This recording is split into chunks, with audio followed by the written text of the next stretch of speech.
Muito bem, queridos. Eu fui chamado para pregar aqui nesse lugar maravilhoso, um encontro de pessoas, são pastores e líderes, são profissionais que de alguma forma servem no reino de Deus, como presbítero, como diáconos, como trabalham nas comissões da igreja, trabalham no seu emprego secular, manifestando o sagrado onde eles estiverem. Tudo isso faz parte de nós sermos líderes e pastores no reino de Deus. E eu estava livre com o meu tema, resolvi pegar o tema do congresso, já que eu era o primeiro a falar. Se algum outro pastor teve a mesma ideia, que ele se arranje depois, porque tá certo? Eu tenho a chance de falar agora, tá? Então, eu queria... Mostra para mim a próxima slide, por favor. No ano de 150, apareceu um livro apócrifo chamado Os Atos de Pedro. E ele foi o primeiro a afirmar que Pedro, ao ser condenado à morte, ele pediu que ele fosse crucificado de cabeça para baixo. E isso em 220, foi o ano da morte de Tertuliano, ele também afirmou o mesmo. Em 253, Orígenes também tem essa frase, Pedro foi crucificado em Roma com a cabeça para baixo, porque ele desejava sofrer esse tipo de morte, ele não achava digno ser crucificado como Cristo foi crucificado. Em 420, Jerônimo aprova a tradição, e 1000 anos depois, 1500 e pouco, Michelangelo gastou 4 anos desenhando esse quadro aí, que é a crucificação de São Pedro, que está na Capela Paulina de Roma.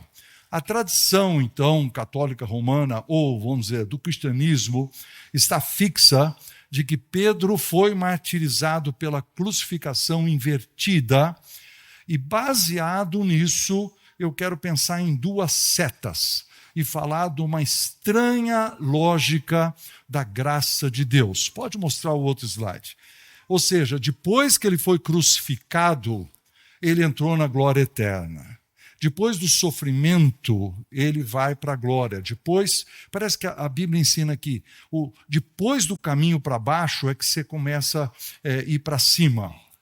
E aí nós temos alguns exemplos no próprio livro de 1 Pedro. O próprio Jesus, os profetas, falaram dos sofrimentos de Cristo e depois as glórias que os seguiriam. Dos cristãos, ele diz que nós deveríamos nos alegrar, porque nós somos coparticipantes dos sofrimentos de Cristo e que depois nós vamos nos alegrar exultando na revelação de sua glória. O próprio Pedro, nesse texto que nós vamos ler, que já foi lido aqui no vídeo, Pedro, ele diz, eu sou testemunha dos sofrimentos de Cristo e eu sou coparticipante da glória que ainda será revelada. E ele vai terminar o capítulo 5, no versículo 10, dizendo, olha, muita gente está sofrendo no mundo inteiro, mas vocês aguentem firme, porque depois de terem sofrido um pouco, ele haverá de vos aperfeiçoar, firmar, fortificar. Perdão que passou várias páginas aqui. Está vendo? E fundamentar. Bom, então eu quero pregar essa mensagem hoje nesse contexto de perseguição, aonde Pedro vira para aquela pessoa que estava fugindo na diáspora, na Ásia Menor, e está dizendo assim, vocês, presbíteros, vocês precisam pastorear esse povo que está em fuga. Vocês têm que pastorear esse povo que está sofrendo, esse povo que está sendo ridicularizado, esse povo que entram na justiça contra eles. Eles estão sendo levados aos tribunais. Por favor, pastoreiem esse povo. E aí então vem o texto. Mostre para nós, por favor, ali o texto. E aí você pode abrir a sua Bíblia se quiser. Rogo, pois, aos presbíteros que há entre vós, eu, presbítero como eles, testemunha dos sofrimentos de Cristo e ainda coparticipante da glória que há a ser revelada, pastoreai, o imperativo, pastoreai o rebanho de Deus, e ele tem três parezinhos de sentenças que dizem não e sim, não e sim. Então não por constrangimento, mas sim por espontaneamente como Deus quer, nem por sorte da ganância, mas de boa vontade, nem como dominadores dos que foram confiados, antes tornando-vos modelos do rebanho. São 3 pontos aí. E aí, logo que o Supremo Pastor se manifestar, recebereis a imarcessível coroa de glória. Então, o que eu... Está aqui o sermãozinho, quem quer pastor pode anotar. Pedido, pastoreio e padrões. São 3 palavras com P, você pode pregar domingo que vem. O pedido é rogo. Rogo aos presbíteros, e ele vai repetir no versículo, rogo aos jovens. Eu vou fazer essa conexão no final da mensagem. Depois, pastoreio. Você precisa cuidar, não é uma sugestão, é uma essência do ministério, não é um verbo de ação. E, por fim, padrões, porque ele diz assim, olha, tem que pastorear de um certo jeito. E tem certas características para ser do padrão de Deus e não o padrão do mundo. E esse congresso resumiu esse padrão numa frase. Ela disse, o ministério íntegro e eficaz. Então, eu quero falar hoje, dentro do meu tempo, sobre 5 características que marcam um ministério íntegro e eficaz e que nos distanciariam, então, de um ministério corrupto e ineficaz. Então, está lá, pode mostrar. A primeira característica é motivação por obrigação versus espontaneamente. O texto diz, você tem que pastorear, está lá, não por constrangimento, mas espontaneamente como Deus quer. Primeiro, ao ler isso, você já tem um problema teológico e você tem um problema prático. O problema teológico é porque você vai para 1 Coríntios 9,16 e o apóstolo Paulo vai dizer assim, se anuncio o evangelho, não tenho que me gloriar porque sobre mim pesa essa obrigação. Como é que agora Pedro vai dizer assim, que não seja por obrigação? Mas Paulo está dizendo, mas é uma obrigação. E porque ai de mim se não pregar o evangelho. Aí ele dá uma explicação. Se eu fizer de livre vontade, que é a segunda palavra, espontaneamente, eu tenho galardão. Mas se eu fizer constrangido, eu não tenho ou eu tenho? Paulo sai fora da palavra galardão e diz assim, se eu fizer constrangido, é a responsabilidade do dispenseiro que me está sendo confiada. Entendeu? Ele fala assim, eu tenho que fazer de qualquer jeito, né? E aí, Romanos, ele vai dizer lá no início do primeiro capítulo que ele é devedor a gregos e a bárbaros. Então, esse é o problema teológico, assim, Pedro está dizendo que não é por constrangimento e Paulo está dizendo que é. O problema prático é que eu me conheço, você se conhece. E eu observo empiricamente na minha vida que eu faço coisas constrangidas, sim. Isso. Eu faço coisas por obrigação. Eu sou pastor, por exemplo, por que eu vim aqui nesse congresso? Hoje de manhã, quando eu tinha que pegar o avião, eu falei assim, por que eu aceitei esse negócio? Porque a gente viaja demais, cada vez que faz a mala, você fala assim, mas por que eu aceitei mais isso? Entendeu? Eu acabei de voltar do Amazonas, conheci um pastor coreano chamado Pastor Kim. Ele fundou em São Gabriel da Cachoeira um instituto bíblico, ele está lá há 34 anos, e eu li o livro dele 3 vezes, porque eu queria conhecê-lo, e ele conta a história do primeiro ministério dele numa vila paupérrima, muito pobre, dentro lá do país dele mesmo, da Coreia, e ele foi lá sofrer. Ele disse que Deus mandou uma mensagem para ele que devia aprender a viver na pobreza. Cara, era terrível. Mas o que ele não sabia? Uma pessoa se suicidou. E ele aí está perguntando para as pessoas assim, não, aqui na nossa vila é o pastor que prepara o corpo. É forte. Aí, veja bem, você acha que ele fez espontaneamente ou constrangido? Rapaz, ele e a mulher dele foram lá, pegaram o cara que tinha suicidado, tiveram que arrumar o corpo, fechar todos os orifícios, aquele negócio todo. A mulher disse assim, canta alguma coisa, canta que eu não estou aguentando ficar aqui, aquele cheiro, aquele negócio. Então, gente, tem dias que nós não queremos pregar. Tem dia que nós não queremos aconselhar. Tem dias que nós não queremos visitar ninguém e a gente faz constrangido. E isso está ok, mas ele eleva o padrão e diz: faça espontaneamente. Um erro na interpretação de espontaneamente é pensar que espontaneamente é uma inclinação natural. A gente tem que deixar fluir. Não flui. Não flui. Isso não é uma facilidade emocional, queridos. Não é. Então, a palavra espontâneo, ela aparece 2 vezes no Novo Testamento, essa é a palavra grega. A outra vez que ela aparece em Hebreus 10, 26, quando fala assim, quando aqueles vivem deliberadamente em pecado. Então, deliberadamente, espontaneamente, assim, você fez uma decisão, ou para o pecado, ou aqui para pastorear. A decisão de se doar, revelando o caráter de Cristo, que se entregou por nós também, que não foi uma coisa natural para ele, entendeu? Então, qual é o problema? O problema, então, que ele está falando é da motivação. Por isso que a primeira palavra que está lá é motivação. Quando você levanta de manhã, eu quero saber o seguinte: eu sou pastor, eu sou um presbítero, eu sou um diácono, eu sou um homem da vida profissional, eu tenho que servir a Cristo. O que me move?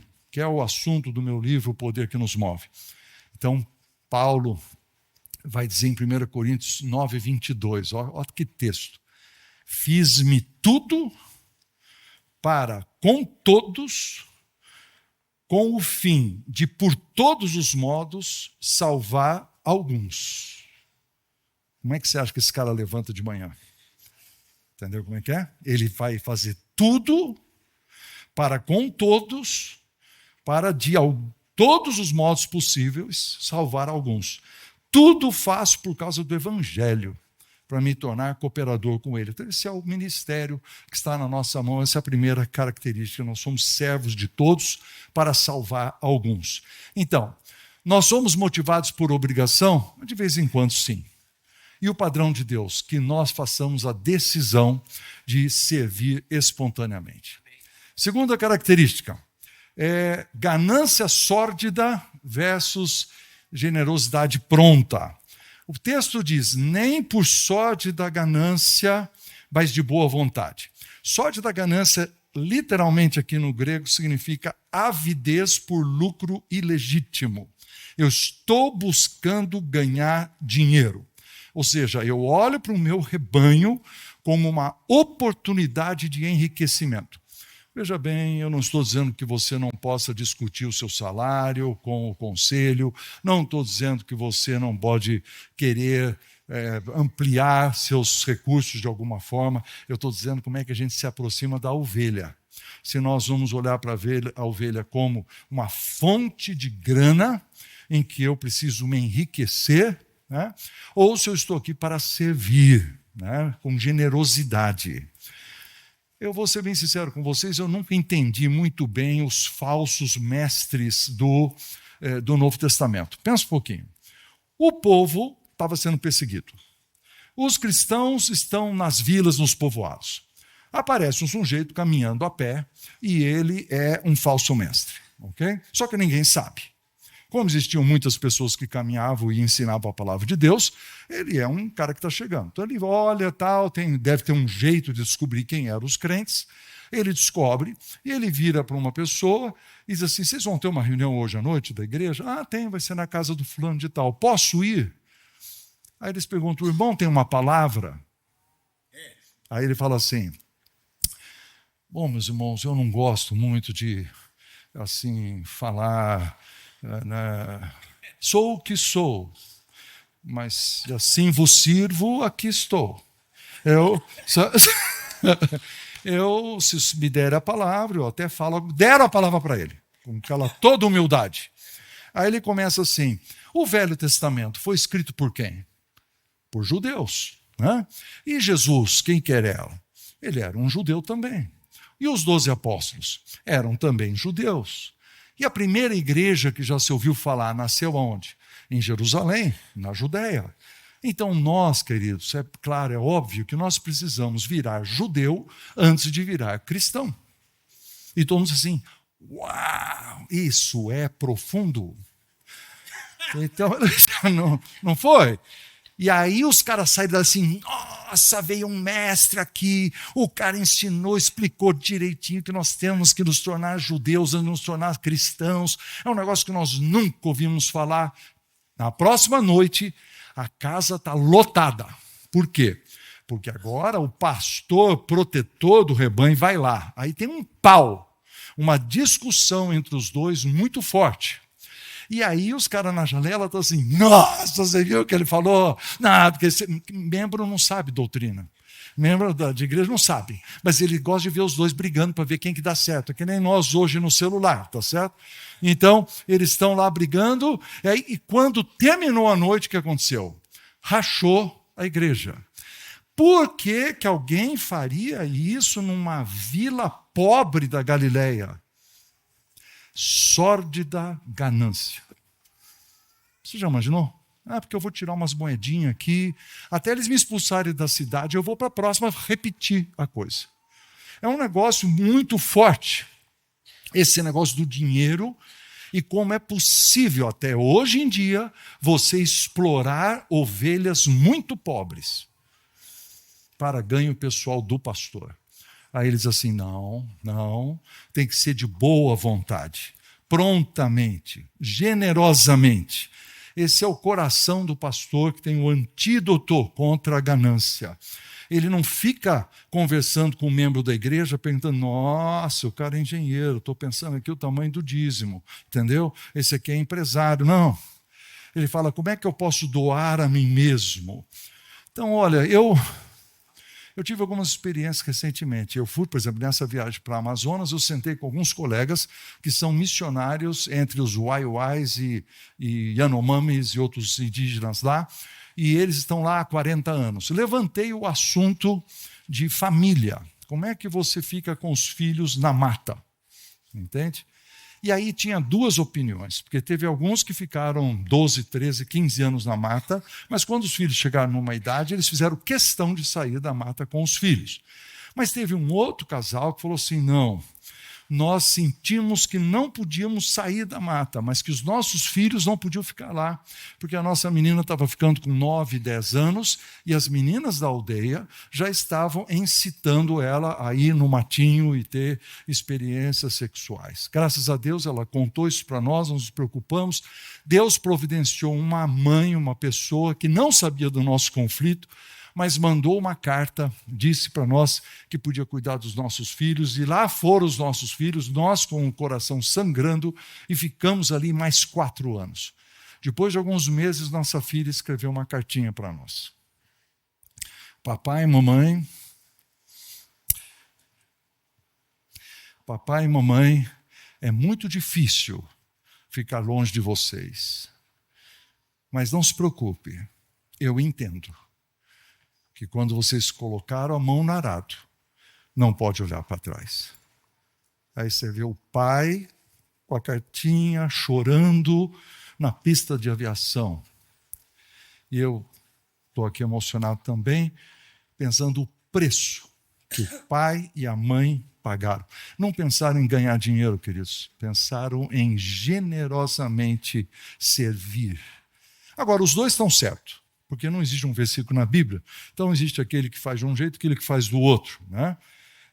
Mas eu tenho uma amiga que é uma consultora de finanças, ela conta uma outra história de uma mulher viúva aqui de Belo Horizonte. A pessoa escreveu para ela, o marido dela morreu, tinha só 26 anos de idade, ela recebeu 50 mil de seguro, e ela foi perguntar para o pastor o que fazer, se ela devia dar o dízimo ou não. E o pastor orientou que não somente ela devia dar o dízimo, o que eu acho totalmente errado, desculpe a minha sinceridade, porque ela ganhou aquilo é um seguro, ela perdeu o marido aos 26 anos de idade. Não só dar o dízimo, mas também eu acho que Deus estava colocando no coração dela que ela deveria dar 10 mil reais para ele fazer uma viagem para Israel. Então, aí o que eu sinto, gente? Eu quero saber quem é o pastor, mas não foi comigo que aconteceu, foi com essa... Para a gente pegar um taco de beisebol. Não. É o que a Bíblia está dizendo aqui. Não por sorte da ganância. Como é que esse homem não orientou essa viúva na favela que está achando que está rica com 50 mil reais para dizer assim, não, não, não é assim. E eu me preocupo ainda com todos nós aqui que somos pastores mesmo. Conhece aquela família que gosta de nos criticar? Aquela que vem na igreja, na escola dominical, vem no culto da manhã, mas quando volta para casa, ele almoça pastor frito, né? Em volta da mesa, fala mal da igreja, fala mal da escola dominical, fala mal da família do pastor. E os filhos sentados em volta da mesa estão ouvindo. Quando o filho, né, chega com 13, 14, 15 anos e começa a se desviar do evangelho, ou já está profundamente desviado, quem que ele vai pedir ajuda? Ele vai pedir ajuda para o pastor. O pastor não é tolo. Ele sabe que aquela pessoa faz mais de 10 anos que fala mal dele. Ele sabe.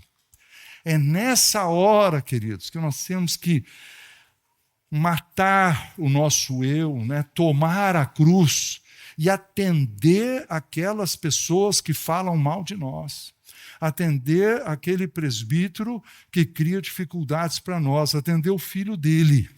O pastor precisa fazer isso de boa vontade, não é uma inclinação natural, mas ele não pode fazer pensando no que ele pode ganhar, que seria uma sorte da ganância. Terceiro lugar, dominação autoritária versus liderança exemplar. O texto diz assim, não como dominadores dos que vos foram confiados. Esses que foram confiados, eu trouxe até uma ilustração aqui para contar para vocês, é uma palavra que é usada no Novo Testamento, significaria, eu trouxe papelzinho, tá? Mas naquela época eram pedacinhos de madeira, que eram usados para sortear. Então você foi sorteado, então você ganhou aquele pedacinho. Então vamos imaginar assim, os membros da igreja, tá certo? Nossa igreja está crescendo e Deus manda. Então Deus mandou esse aqui para a 8ª, esse aqui para, como chama lá, para Lagoinha, esses dois aqui, mandou esses dois aqui para a Batista Central, aí depois ele mandou mais uns tanto aqui para a 8ª, aí mais um tanto para a Batista Central, mais um tanto para Lagoinha, e você é o pastor. Aí você fala assim, por que esse aqui, que é um desgraçado de um membro, por que Deus não sorteou esse lá para a central?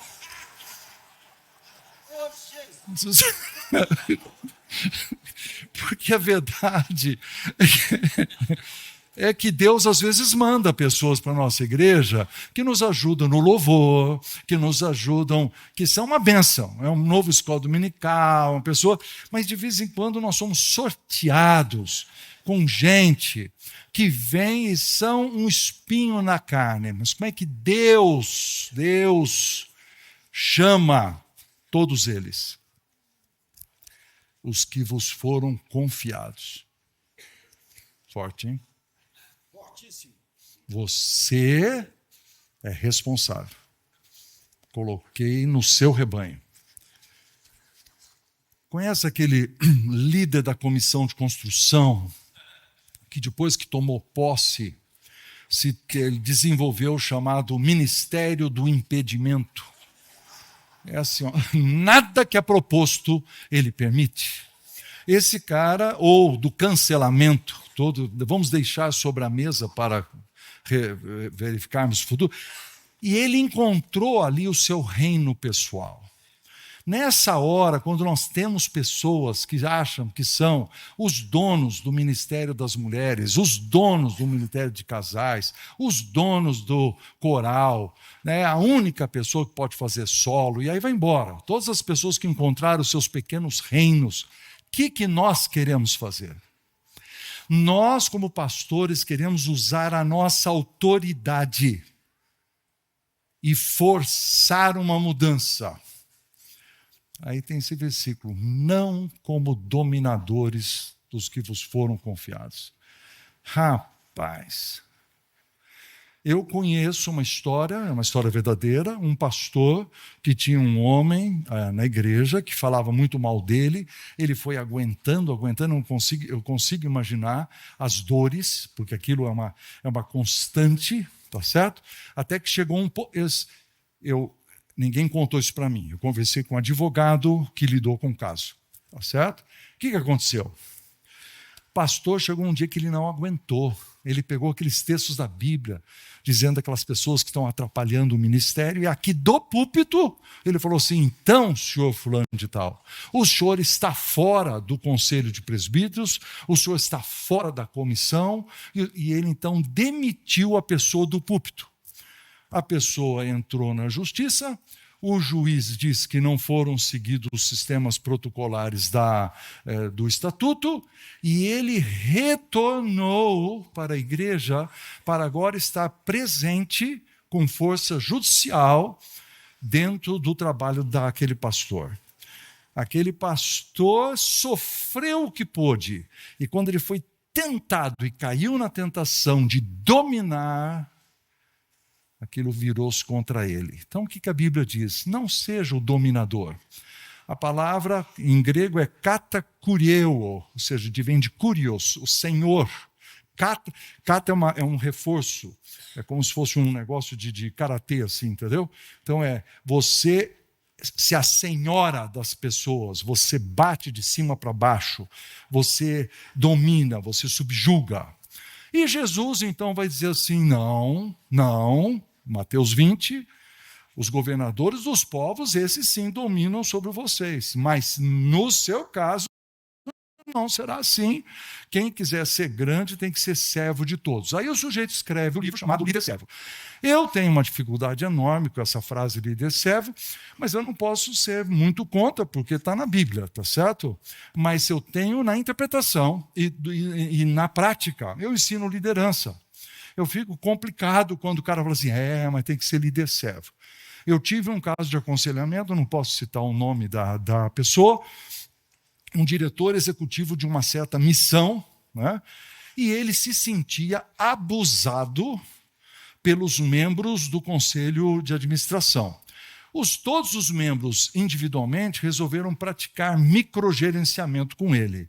Então, dizia assim: por favor, me consiga tal coisa, por favor, me consiga. Ele virou um puppet, né? Ele vai correndo para agradar todos eles, ao invés de ser o diretor. E no meio, ele contando para mim, e a raiva que ele tinha, e a amargura que ele tinha, ele falou assim: mas a gente tem que ser um líder servo. Eu falei assim: não, você está definindo o líder servo errado. Então escreva em algum canto: o líder servo serve liderando. O líder servo serve liderando. Aquele homem abandonou sua liderança. Ele virou um capacho subserviente. A Bíblia está dizendo que você não pode ser o dono, porque o rebanho não é seu, mas você também, ser servo não significa que você para de liderar. E aí então você pode anotar o outro sermãozinho lá de 3 João 9:10, o Diótrefes. A Bíblia diz claramente lá no versículo 9, é uma frase grande em português, é aquele que gosta de exercer a primazia. Essa é uma palavra em grego, é uma palavra só. É a filoproteo, filo de amar, gostar, proteo de primeiro lugar. Ele adora o primeiro lugar. E o Diótrefes, então, ele ama o primeiro lugar. Quais são as características que você descobre se a pessoa ama o primeiro lugar ou não? Você tem que usar essas características para avaliar você mesmo e avaliar pessoas que estão ao seu redor. Tá? São 3 palavras que terminam com mão. Então rejeição, difamação, divisão. Primeiro, rejeição de autoridade. O texto diz: não nos dá acolhida. Você já imaginou? Esse é o apóstolo João. Dos 12, é o último que morreu. Ele escreve para o cara que fala assim: não, quem que escreveu? João? Não. Então a primeira coisa, ele tem uma rejeição de autoridade. Observe o seu coração, porque se você está permitindo que seu coração tenha uma certa rejeição de autoridade, você está com um problema. E se você percebe as pessoas ao seu redor, que tem pessoas que estão rejeitando a autoridade, isso é um sinalzinho, uma luzinha vermelha que começa a piscar. Depois a difamação de pessoas. Diz, proferindo contra nós palavras maliciosas. Eu acho incrível esse tipo de gente sentar no banco da igreja.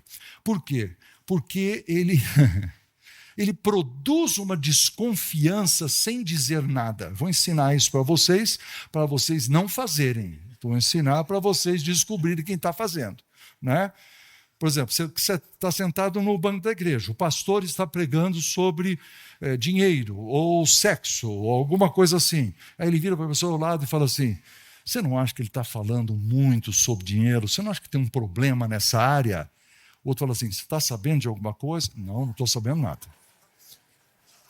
Mas a Bíblia chama isso lá em Timóteo, ele semeou uma suspeita maligna. Será que esse cara tem algum problema na área de sexo aí? Porque ele está falando demais sobre isso. Está sabendo de alguma coisa? Não estou sabendo. Mas aquele cara vai subir no carro e fala assim, nossa, hoje o fulano falou para mim, e a mulher depois vai falar com a mulher do outro e vai embora. Tá certo? Esse tipo de gente que difama sem difamar, ele é sutil. Esse é o Diótrefes, que ama os primeiros lugares. E, por último, a divisão comunitária, porque diz o texto que ele não acolhe os irmãos, como impede os que querem recebê-los e expulsa da igreja. Esse é um cara que divide a igreja. Tá? Então, o que o líder servo faz? Olha João, estou falando de João, velhinho, 90 e poucos anos, tá certo? Ele escreve assim, ó, quando eu for aí, eu vou aí, e 2, far-lhe-ei lembrar das obras que ele pratica. Vou olhar no olho dele e vou confrontá-lo. Não é um líder servo coelho, entendeu? Ele é um cara firme, vai usar sua liderança. Então, qual é o contrário? Nossa, eu falei demais esse pedaço de dominadores, né? Qual é o contrário de ser dominador? Eu gosto demais porque ele diz, tornando-vos modelos, tornando-se um tipo, tornando um exemplo. Eu gosto muito da palavra no gerúndio, tornando-vos. Tornando-vos é uma coisa que nunca acaba. Então, por exemplo, quando eu comecei no ministério, eu tinha 22 anos, tá? Se der tempo, vou contar para vocês no final, eu errei muito nos meus primeiros 2 anos de ministério. Mas eu dei uma melhorada, eu casei, minha mulher me empurra para melhorar, aquele negócio todo. Então eu acho que com 30 anos eu estava mais maduro. O erro, Jeremias nos alertou hoje aqui, o erro é dizer assim, ó, nossa, cara, melhorei demais, agora eu sou um modelo do rebanho. O texto não diz eu sou o modelo, o que o texto diz? Tornando-vos modelos. Então, quando eu chego aos 40 anos de idade, eu falo assim, cara, eu estou melhor. E agora que eu estou com 70 anos de idade, eu olho para trás e falo assim, meu Deus do céu, ainda bem que Deus perdoa, aquele negócio todo, a gente faz um monte de coisa errada. Mas eu também não posso chegar aqui e dizer assim, queridos, do alto da minha maturidade de 70 anos de idade, gostaria de avisá-los. Não, por quê? Porque eu ainda estou me tornando o modelo do rebanho. Não para, queridos. Nós temos um processo. Eu acho que tem pastor que começa a ser o político eclesiástico. Ele é o lobista que sabe fazer as coisas acontecerem. Ele pratica a sua dominação. Ele não nega a si mesmo. Ele não diz assim, eu estou crescendo. E essa parte da minha vida, esses dias eu me encontrei com uma pessoa que falou assim, o conselho da igreja foi errado, errou comigo. E eu tentei ensinar para ele como ele podia usar o estatuto da igreja para recuperar sua posição. Mas você vê, ele fez a viagem interior e ele falou assim, não, Deus quer me ensinar alguma coisa e ele decidiu não usar o estatuto. Então, dominação autoritária, não. Liderança pelo exemplo. Quarta característica. Então, eu tenho mais 10 minutos, é isso, meu amigo? Então, não sei se eu vou poder falar às 5, mas nós vamos indo. Quarta, negligência passiva versus vigilância ativa. Agora eu mudei de texto, porque o texto fala lá que Deus nos constituiu bispo para nós pastorearmos a igreja. Mostra o próximo slide. E ele diz, porque depois da minha partida, penetrarão lobos vorazes, esses são os inimigos de fora, e se levantarão homens dentre vocês mesmos, esses são os inimigos de dentro. Então eu não posso ser negligente e passivo, dizendo assim, olha, eu sou pastor da igreja agora, eu estou aqui, não vamos confrontar ninguém. Sabe por quê, queridos? Porque existe inimigo. Todos esses inimigos, de fora e de dentro, têm uma característica. Eles trabalham com a boca. Eles falam. Então, sabe quem pode ser o seu inimigo? O pastor auxiliar.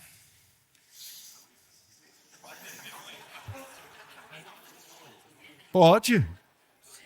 Porque é a pessoa que tem o púlpito, professor de escola dominical, líder de célula, supervisor de célula. Esses dias eu recebi um WhatsApp de um pastor sólido, gente boa. Ele falou assim, Ebenezer, essa semana eu tive uma decepção atrás da outra. Eu me encontrei com mais ou menos umas 5 pessoas durante a semana, assim, num cafezinho e tal. Olha as frases que eu escutei. Cada planta transmite uma energia específica, algumas prosperidade, outras saúde. Isso é o membro da igreja. Outra, horóscopo Deus não gosta, mas que tem algum poder e influência determinante para nós, tem. Isso é um membro de igreja, 20 anos de igreja. O Deus do Antigo Testamento mandava matar, mas o Deus do Novo Testamento não tem julgamento, é só amor. 4, eu leio a Bíblia, mas eu acho que consultar os mortos de vez em quando não tem problema. E última, jogo de loteria não é pecado se você tiver a motivação certa.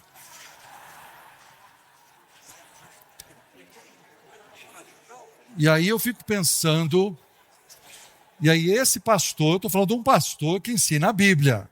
Esse pastor falou assim, onde estamos errando? Porque, gente, esse pessoal está na igreja há muito tempo.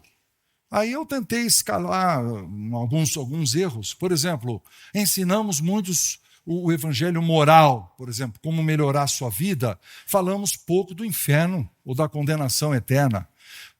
Temos princípios de vida, temos pouca doutrina sistemática. Ou temos uma abordagem menos apologética. A gente não gosta de brigar, vamos pregar um negócio assim que a gente não fala mal dos outros, até porque isso vai para a internet, depois os caras começam a entrar contra a gente e tal. Né? Então você tem uma abordagem de ensinar mais positivamente o que é correto e esperar que as pessoas façam aplicação na vida delas. As pessoas não sabem fazer aplicação. Você tem que dizer para elas, isso aqui é isso. Ah, agora que eu entendi. Tá certo? As pessoas hoje não sabem nem ler. Tem os influenciadores sociais que têm mais força do que você. Os adolescentes passam horas escutando influenciadores mais do que seus pais, muito menos do que o pastor. Né? E tem o nosso famoso coração enganoso e corrupto. Então, negligência passiva, queridos, vão acabar estragando a igreja. Nós precisamos da vigilância ativa. Por último, incompetência doméstica versus eficácia comprovada. Estou mudando de texto. Interessante que Paulo, quando escreve para Timóteo, ele diz assim, esse presbítero ele tem que governar bem a casa. Eu sei que ele fala também dos filhos, tá? Mas são duas coisas. Se você for para o versículo 12, ele separa as duas. Ele fala assim, o diácono tem que governar bem os filhos e governar a própria casa. Então você tem a casa, que é o oikos, então tem a oikonomia. Você tem que governar a sua casa. Então hoje eu vejo assim, pastor entrando em dívida, não conseguindo guardar dinheiro para o futuro, não pensa na sua aposentadoria, aquela vida desorganizada em casa na parte material. Fora os filhos.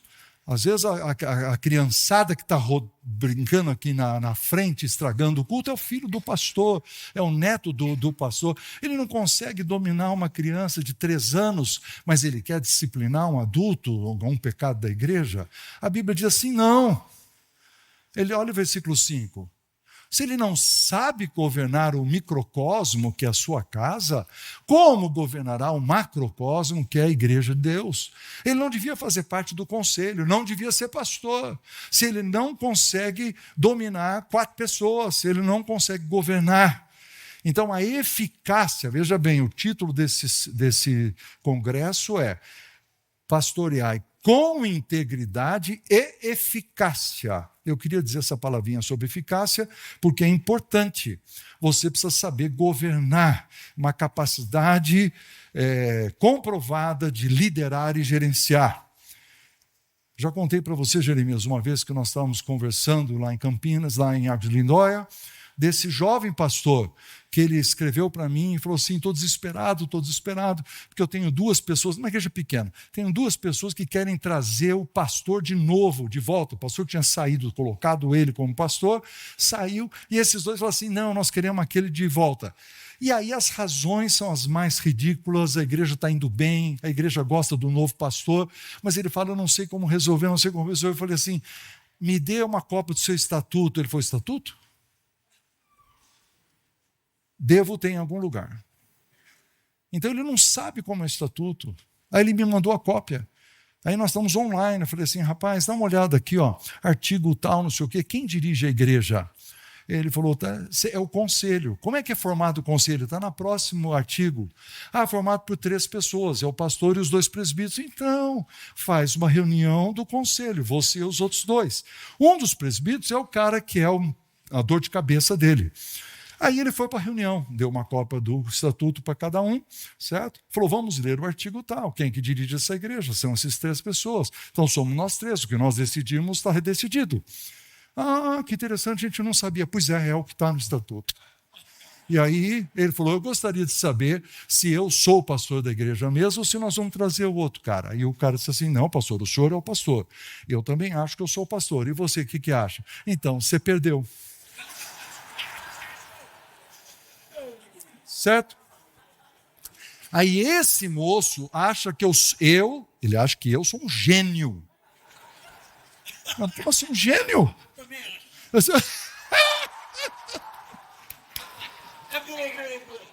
Esse rapaz é um incompetente.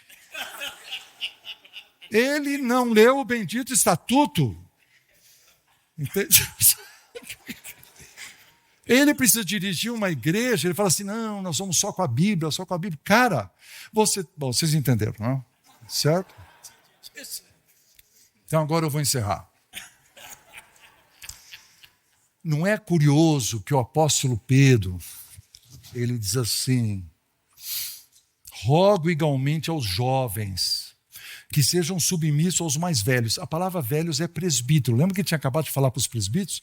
Rogo aos presbíteros, eu também sou presbítero com eles, né? Pastoreiem. Agora ele muda assim, rogo aos jovens. Olha, vocês têm que ser submissos aos presbíteros, cingivos de humildade.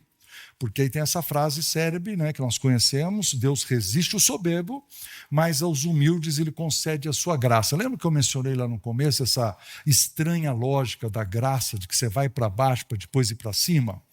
E aí vem esse texto, né, que diz, versículo 6, humilhai-vos para baixo, portanto, sob a poderosa mão de Deus, para que ele, acho muito boa a frase, no tempo oportuno, vos exalte.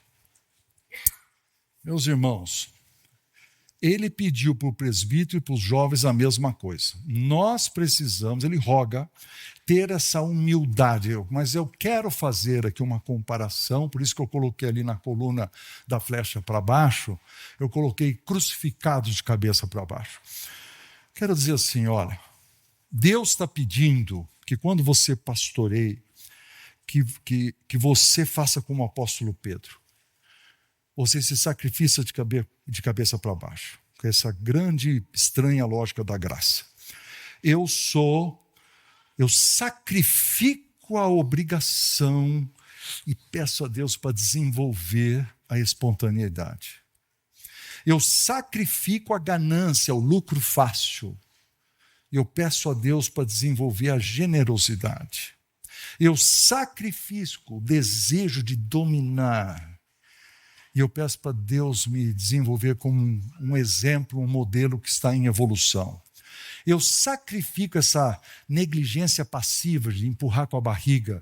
Eu peço a Deus que desenvolva em mim a vigilância ativa. Eu peço a Deus, eu sacrifico a minha incompetência. E eu peço a Deus que Ele me dê a eficácia ministerial comprovada, não só na minha casa, como também na igreja. Se nós, queridos, se nós exercermos esse tipo de pastorado sacrificial, de cabeça para baixo, e se nós aplicarmos todos aqueles textos que eu li no início para o nosso ministério pastoral, como Pedro disse, ele mesmo disse, aí no capítulo 5, versículo 1, eu sou testemunha dos sofrimentos de Cristo e eu aguardo a glória que há de ser revelada. Se nós aplicarmos isso, aí vem esse versículo maravilhoso que diz, logo depois que o Supremo Pastor, o dono do rebanho, ele se manifestar, aí vocês receberão uma coroa imacessível, não murcha. Nós estamos num ministério onde as coisas murcham.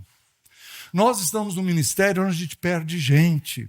Nós estamos num ministério onde nós somos pecadores e erramos, exageramos para um lado, exageramos para o outro. Às vezes somos duros demais, somos moles demais. Nós, às vezes, pregamos bem, às vezes pregamos mal. Nossos membros da igreja, às vezes, são ótimos, às vezes não são. Nós erramos, queridos. Aos 23 anos de idade, eu tive uma experiência com Deus. Eu descobri que nos primeiros 2 anos do meu ministério, eu estava desrespeitando pessoas idosas, eu estava confrontando quem não precisava. Eu fiz uma lista, eram 16 coisas, pecados que eu tinha feito durante aqueles 2 anos. Um dia depois da escola dominical, pedi uma reunião do conselho. Entrei lá com papel escrito e falei, eu quero pedir perdão. E fui, pedi perdão, um monte de coisa. E eu falei assim, bom, então agora eu vou lá para o templo, nossa igreja é pequenininha, um templo bem pequenininho, e eu vou deixar vocês decidirem, depois vocês voltam. Rapaz, enquanto esses homens demoravam na reunião, Satanás foi moendo o meu coração. Eu estava sentado naquele banco, eu falei, errei demais. Esse é o fim do meu ministério. Faz 2 anos que eu estou aqui, um erro atrás do outro. Meu Deus, como eu posso ser tão tolo?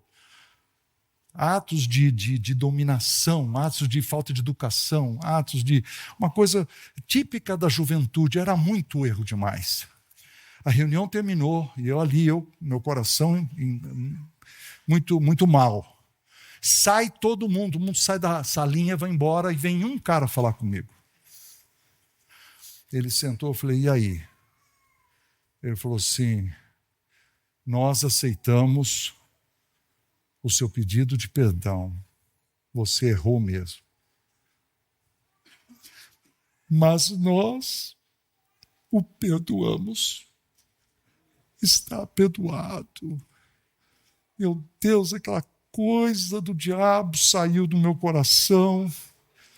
Eu tive, agora quase completando 50 anos de ministério, mas aquele início foi assim, primeiro para baixo.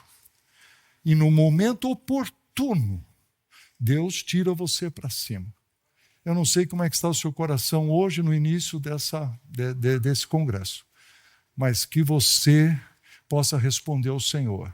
Talvez precise de um sacrifício pessoal, talvez precise de uma consciência do que Deus pode modificar na sua vida. Há um doce Espírito aqui, e eu sei que é o Espírito de Deus. Já podemos todos perceber a presença de Jesus, o Salvador. Doce presença, presença santa, vem sobre nós, enche-nos do teu poder. Te adoraremos por tua presença aqui, e que renovará os nossos corações. Seja o Senhor. Senhor Deus bendito, tu que habitas no céu infinito, em luz inacessível, Senhor soberano, de eternidade a eternidade, tu que és o Verbo e que te fizeste carne, habitaste entre nós, cheio de graça e de verdade, e nos mostraste a tua glória, a glória do único Filho de Deus. Senhor Deus bendito, tu nos alcançaste com o teu Espírito, nos tiraste de um poço de perdição, de um tremedal de lama, colocaste os nossos pés sobre uma rocha, implantaste em nós a semente do Espírito Santo, e tu nos deste um novo cântico. Ajuda-nos depois dessa bênção que é sermos salvos, sermos bons pastores do teu povo, em nome de Jesus. Amém, Senhor.